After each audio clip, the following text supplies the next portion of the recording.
Hello दोस्तों, आप सब जान रहे हैं कि महाराष्ट्र के अंदर विधानसभा का इलेक्शन चल रहा है। एक विधानसभा पर ओवैसी साहब ने पहुंचा और किस लखा जनता को एमआईएम के बारे में और पार्टी के बारे में एक बात कर रहे हैं। आइए इस वीडियो को देख रहे हैं, कितना अच्छा प्यारी बात बोले हैं। और इस वीडियो को देखिए। अगर हमारे यूट्यूब चैनल पर देख रहे हैं तो हमारे यूट्यूब चैनल को फॉलो सब्सक्राइब करें। अगर हमारे फेसबुक पर देख रहे हैं तो हमारे फेसबुक को फॉलो करें। मौलाना आजाद अपनी किताब इंडिया विंस फ्रीडम में लिखे, जिसको उन्होंने वसीयत की थी कि मेरे मरने के 30 साल के बाद इसको आवाम में लेकर आना। मौलाना आजाद लिखते हैं अपनी किताब में कि मैं भारत के पार्टीशन के खिलाफ था, और जब पार्टीशन की बात हो रही थी, ये मौलाना आजाद के अल्फाज हैं कि मैं नेहरू के पास गया, जवाहरलाल के पास गया, उनको बताया कि इस मुल्क के टुकड़े होने मत दो। फिर मैंने महात्मा गांधी के पास गया कि मैं ये चाहता था कि इस मुल्क का बंटवारा ना हो। मेरे अजीज दोस्तों और बुजुर्गों, मैं आपको बताना चाह रहा हूं कि मौलाना आजाद ने अपनी किताब में लिखा कि कैबिनेट सब कमीशन का प्लान अगर एक्सेप्ट हो जाता तो मुल्क का बंटवारा नहीं होता। मौलाना आजाद ने अपनी किताब में नेहरू के बारे में क्या लिखा, आप पढ़ लीजिए। मेरे अजीज दोस्तों और बुजुर्गों, मुल्क का बंटवारा हो गया, मौलाना आजाद उसके खिलाफ थे। मौलाना आजाद लिखते हैं कि जब संविधान बनाने के लिए कॉन्स्टिट्यूएंट असेंबली बनाई गई तो उस कॉन्स्टिट्यूएंट असेंबली में मुसलमानों के लिए एक अलहदा इलेक्टोरेट था, जिसको खत्म करके रख दिया गया। और फिर उसके बाद उस वक्त रिजर्वेशन मिलता था, तहफुजात, आरक्षण मिलता था मुसलमानों को। मौलाना लिखते हैं कि ये कॉन्स्टिट्यूएंट असेंबली मेरे लिए और मौलाना हिफ्जुर रहमान के लिए एक नई कैद बनकर रह गई। आजाद लिखते हैं कि मैं जब कभी भी रिजर्वेशन की बात उस कॉन्स्टिट्यूएंट असेंबली में उठाता तो उस वक्त कांग्रेस पार्टी में एक तजम्मुल साहब थे और एक मोहतरमा अजीजुल कुछ नाम था मोहतरमा का। वो फौरन खड़े होकर बोलते, ये देश के हित में नहीं है रिजर्वेशन। यहां से आप मेरी एक एक बात को गौर से सुनो और याद रखो, तभी आपको सदुद्दीन ओवैसी की सियासत समझ में आएगी, मजलिस की जो समझ में आएगी। जब मौलाना हिफ्जुर रहमान और आजाद रिजर्वेशन की बात करते तो कांग्रेस पार्टी से ही कोई खड़ा होता था, तजम्मुल और एक अजीजुल मोहतरमा नाम थी उनका। नहीं नहीं, देश के हित में नहीं चाहिए हम मुसलमानों को रिजर्वेशन। मौलाना आजाद को मजबूरन कहना पड़ा कि यह कॉन्स्टिट्यूएंट असेंबली मेरे लिए एक दूसरी नई कैद बन चुकी है। फिर उसके बाद पार्लियामेंट में जब संविधान बन रहा था तो कमेटी थी, उस कमेटी में मुसलमान मेंबर थे, और जब उस कमेटी के सामने मुस्लिम आरक्षण का मसला आया तो जितने मुसलमान उस कमेटी में बैठे हुए थे सब खामोश बैठ गए, कोई एक लफ्ज नहीं कहा।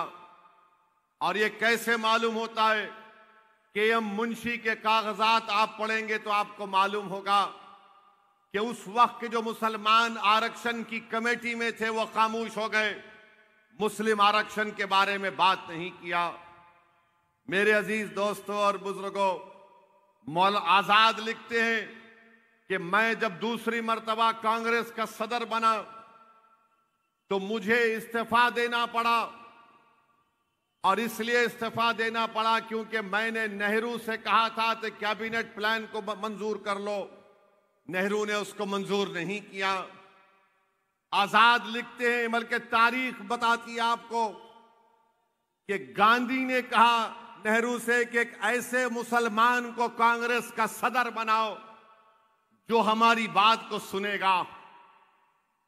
मेरे अजीज दोस्तों और बुजुर्गों, ये जो आज परेशानी हम उठा रहे हैं, आज 2024 में जो आप और हम अपनी बर्बादी और हमारी कमजोरी और हमारी डिस्क्रिमिनेशन को देख रहे हैं, ये दास्तान सन 47 के बाद से शुरू होती है, जिसके ताल्लुक से नेहरू ने आजाद के बारे में कहा था, ये हमारे अमीर कारवान हैं।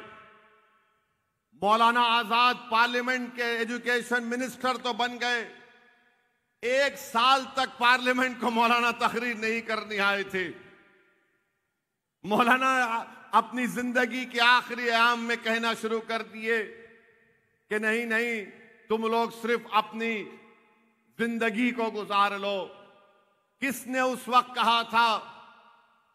उस वक्त कांग्रेस के प्रदेश के एक मुख्यमंत्री होते थे गोविंद वल्लभ पंत। उन्होंने कहा था कि मुसलमानों को अपनी वफादारी साबित करना पड़ेगा। आज 2024 में हमसे यही कहा जाता है कि भारत की सबसे बड़ी अल्पसंख्यक समाज मुसलमान है, उसको अपनी वफादारी साबित करो। आप जानते नहीं होंगे नौजवानों, उस वक्त 1950 के दहे में कश्मीर में हजरत बल में नबी करीम सल्लल्लाहु अलैहि वसल्लम के मुंह मुबारक की ताल्लुक से एक वाकया हो गया। तारीख गवाह है कि लाखों मुसलमानों को उस वक्त भारत से निकालकर ईस्ट बंगाल में उनको भिजा दिया गया था। ये सब डॉक्यूमेंटेड एविडेंसेस हैं। अगर मैं तारीख में चला जाऊंगा तो बहुत सी बातें कह सकता हूं, मगर सिर्फ बताने के लिए कह रहा हूं आपसे। हमको बार बार डराया गया तुम वफादार बनो, तो अंग्रेजी का शब्द है सबमिशन, कि तुम सबमिशन हो जाओ, झुक जाओ। ओवैसी कहता है कि एजेंसी चाहिए हमको, सबमिशन नहीं चाहिए। और एजेंसी का मतलब यह है कि हमारी लीडरशिप बने। जब हर समाज की लीडरशिप है, अब महाराष्ट्र में हर समाज का लीडर है, उठाकर देख लो आप। बैकवर्ड क्लास का है, उसका दंगरों का नेता है, माली समाज का नेता है। दलितों में आप देख लो, उनमें भी है, उनका नेता है। अपर कास्ट में देख लो आप, उनका नेता है। बल्कि नरेंद्र मोदी खुद पार्लियामेंट में खड़े होकर बोलते हैं मैं ओबीसी का नेता हूं। मोदी का भाषण 2 दिन पहले का सुन लो आप, कि ओबीसी को डिवाइड किया जा रहा है। मैं आपसे कहना चाह रहा हूं, जब सबका नेता हो सकता है मेरे अजीज दोस्तों, मेरे बुजुर्गों, तो फिर मुस्लिम अक़लियत का नेता क्यों नहीं हो सकता? आपकी लीडरशिप क्यों नहीं डेवलप हो सकती है?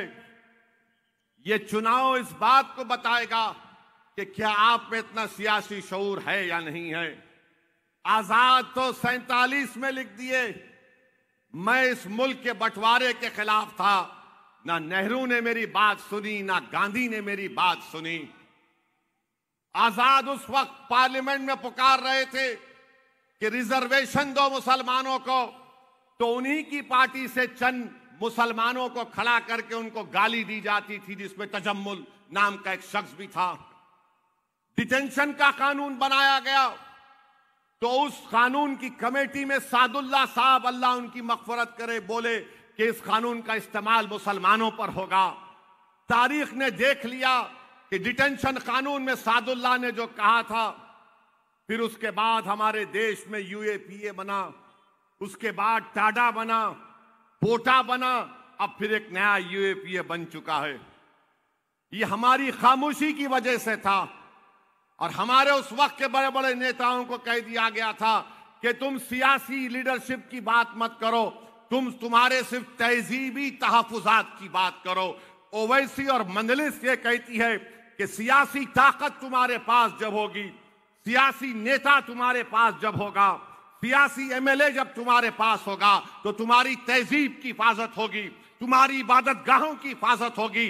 बगैर सियासी लीडरशिप के ना तुम्हारी तहजीब की हिफाजत होगी, ना तुम्हारी जबान की हिफाजत होगी, ना तुम्हारी जान की हिफाजत होगी। इसीलिए हम मंजलिस से कहती है कि लीडरशिप बनाओ।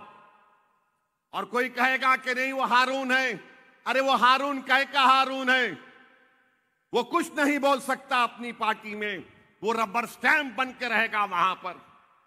आपके लिए कोई लड़ने वाले की जरूरत है। उस वक्त आजाद को चुप कर दिया जाता था। 1947-49 में जब आजाद रिजर्वेशन की बात करते थे, आज ओवैसी खड़े होकर ट्रिपल तलाक के बारे में बोलता है तो हमको भी दबाने की कोशिश की जाती है, मगर हम दबने वालों से नहीं हैं।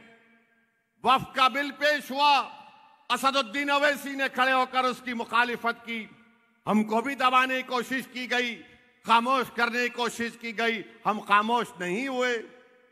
CAA का कानून लाया गया, पूरी पार्लियामेंट के सामने मैंने उस कानून को फाड़ दिया। उसका नतीजा ये निकला कि 2022 उत्तर प्रदेश के चुनाव में किसी एक मुकाम पर जब हमारी गाड़ी टोल गेट पर रुकी तो जालिमों ने हम पर 6 गोलियां चलाई। खैर अल्लाह का करम था कि अल्लाह ने मुझे नबी करीम सल्लल्लाहु अलैहि वसल्लम के सदक़े तुफैल में बचा लिया।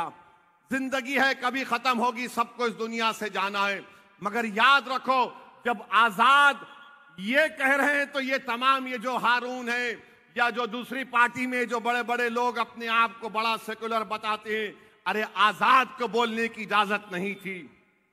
गांधी ने नेहरू को खत लिखकर कहा था अब ऐसे आदमी को सदर बनाओ जो हमारी बात सुन सके। मुझे याद आ रहा है मुंबई के एक मशहूर स्कॉलर थे अब्दुल गफूर नूरानी साहब। मैं बड़ा करीब था नूरानी साहब से, अल्लाह उनकी मग़फ़रत करे। हालिया 1 महीना 2 महीने पहले इंतकाल हो गया नूरानी साहब का। नूरानी साहब का एक आर्टिकल है फ्रंट लाइन मैगजीन में, गूगल में जाकर देखो। नूरानी साहब ने लिखा कि पटेल ने गांधी को खत लिखकर कहा था कि जब नई भारत की आजादी के बाद कैबिनेट बनेगी उसमें आजाद को मंत्री नहीं बनना चाहिए। तुम समझ रहे हो ये नाइंसाफी अब शुरू हुई। तुम समझ रहे हो कि इल्जाम मुझ पर अभी लग रहा है, तो इल्जाम उस जमाने से लग रहा है और लगते रहेंगे, मगर आपको फैसला करना है। सवाल रईस लश्करिया को कामयाब करना नहीं है, सवाल ओवैसी के भाषण को सुनकर जिंदाबाद के नारे लगाकर घर में जाकर आराम से सो जाना नहीं है। तुमको अपनी जिंदगी का और जिंदा होने का सबूत देना पड़ेगा। कैसे दोगे तुम सबूत? आंख में आंसू लाकर दोगे या जिंदाबाद के नारे लगाकर दोगे या अल्लाह अकबर कहकर तुम बता दो कि हम बड़े बहादुर? नहीं, तुम्हारी बहादुरी यह है कि आप मुत्तहदा तौर पर अपने वोट का इस्तेमाल करिए। यह मुंबई की तारीखी सरजमीन है, अपने नुमाइंदे को आप कामयाब कर सकते हैं यहां से रईस लश्करिया को। मेरी आपसे यही गुजारिश है कि अपने एक वोट का सही इस्तेमाल करिए। पार्लियामेंट का चुनाव था, मैं नहीं आया तुम्हारे दरमियान। हम नहीं चाहते थे कि दोबारा मोदी प्रधानमंत्री बने। ठीक है, भारत की जनता का फैसला है, जमहूरियत है, उसका हम एहतराम करते हैं। हमारी मर्जी के मुताबिक फैसला आया, मगर अब तो ये विधानसभा का चुनाव है, आमदार का चुनाव है। अगर यहां पर भी आप बोलेंगे अरे कैसा होगा, और आप मेरी बात को याद रखना, 15 सितंबर के बाद जिस तरह मौलाना आजाद के खिलाफ, हिफ्जुर रहमान के खिलाफ एक तजम्मुल साहब थे, वो तजम्मुल खड़े होते थे, मौलाना आजाद से उनको बोलते थे आप गलत कह रहे हैं। इसी तरह के लोग आप देखेंगे 15 नवंबर से आपके दरमियान में आकर कहेंगे क्या ओवैसी की सरकार बनेगी? ये वायरस छोड़ेंगे कोविड की तरह, क्या ओवैसी की सरकार बनेगी? क्या ओवैसी का विधायक अगर रईस लश्करिया जीत जाएगा तो मंत्री बनेगा? क्या इनके पास इतना वोट है वो जीत सकेंगे? ये आकर ये वायरस फैलाएंगे। मैं आपसे कह रहा हूं इस वायरस का जवाब यही है कि आप मुत्तहिद और मुत्तफिक रहिए। यकीनन आप यहां से रईस लश्करिया को अपना विधायक बनाइए। मैं आपसे वादा करके जा रहा हूं कि इंशाअल्लाह ताला ना शिंदे ना फडणवीस मुख्यमंत्री बनेंगे, बल्कि एक सेकुलर फॉर्मेशन की हम तायीद करेंगे इंशाअल्लाह ताला। मगर इसके लिए पहले आपको अपने आदमी को कामयाब करना पड़ेगा, अपनी पार्टी के नुमाइंदे को कामयाब करना पड़ेगा। मेरे भाई, हमारा हाल तो ऐसा है, भारत की राजनीति में मुस्लिम अक़लियत का हाल मैं कह रहा हूं, सुन लो आप। शायद आपको बड़ी तकलीफ हो, मुझ पर गुस्सा आ जाए, मगर सच्चाई तुम्हारे सामने बयान कर रहा हूं। हमारा हाल एक शादी की बारात में बैंड बाजे की बारात की तरह है कि दूल्हा निकलता है घोड़े पे ऊपर बैठकर और हम बैंड बाजा बजाते हैं दूल्हे के नाम पर, और बैंड बाजे में कोई बाजा बजता है कि बहाओ फूल बरसाओ मेरा महबूब आया है।